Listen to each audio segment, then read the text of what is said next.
Сәлем достар, біз ажырасам фильмін қысқаша айтып береміз, сондықтан лайк басып, комментарий жазып, қолдап отырыңыздар.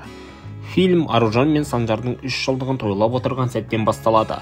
Оларға қонаққа өзінің достары, ұжымдастары келеді. Аружан өте ауқатты, іскер әйел, оның жылқы фирмасы бар. Фильмде Айдос деген мал дәрігері және оның жұбайы бөлім бастығы Жанар негізгі рөлді атқарады. Жалпы Аружан мен Жанар бір-біріне жақын құрбылар. Жұмыста отырғанда Аружанға дәрігер хабарласып клиникаға келуін сұрайды. Ол көптен бері бала сүйгісі келетін, бірақ дәрігер қуанышты жаңалық айтпайды. Ол өзінің анасында болған ісік сенде де бар деп 3 айдан кейін өлетінін айтады.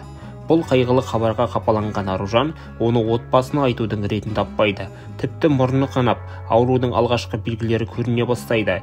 Күйеуі Санжар болса оның құсқанына қуанып, оның аяғы ауыр деп ойлайды. Ол бұл ойын Айдос пен Жанарға айтады.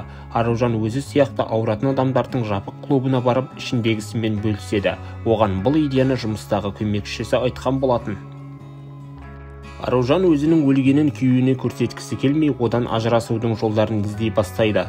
Айдос пен Жанар оған түрлі көмек береді. Алғашында дастархан басында енесімен ұрысу туралы идеяны ұсынады. Аружан сөйтеді, бірақ енесі үйден кетіп, Санжар әйелінен айырылғысы келмейтінін айтады. Тіпті Санжардың әкесінен қалған көлікті де әдейі соғады. Бұған күйеуі тағы да үнсіз қалады. Ең соңында Айдос пен Аружан қораның ішінде көңіл қосып жатқандай болады. Осы кезде Айдостың әйелі Жанар Санжарды ертіп әкеліп екеуін ұстап береді. Тіпті ішіндегі баланы Айдос менікі дейді.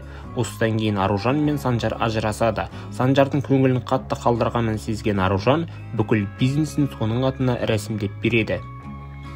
Өлуіне аз қалған достарын қолдау мақсатында Айдос пен Жанар шаштарын алып тастайды. Ал Аружан үйінен шықпай ішіп жатады.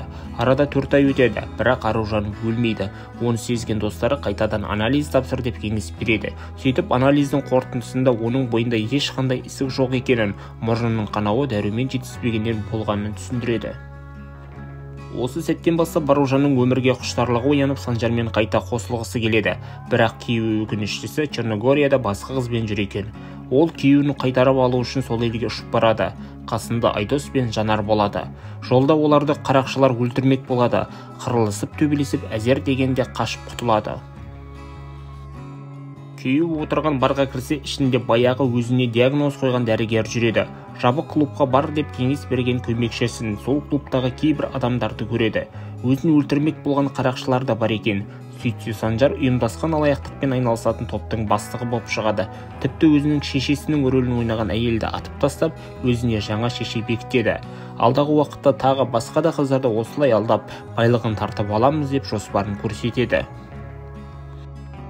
Санжардың айтып жатқан осы әңгімесінің барлығын естіген Аружан шындық қанаға түседі, бірақ естін жоғалтпайды. Фильмнің соңында Айдос пен Жанар келіп, оны құтқарып алып, ауруханадан қашып кетеді. Достар, ажырасам фильмнің қысқа да нұсқа сюжеті осында. Егер фильм ұнаса, лайк басып, комментарий жазып, каналға тіркелуді ұмытпаңыздар.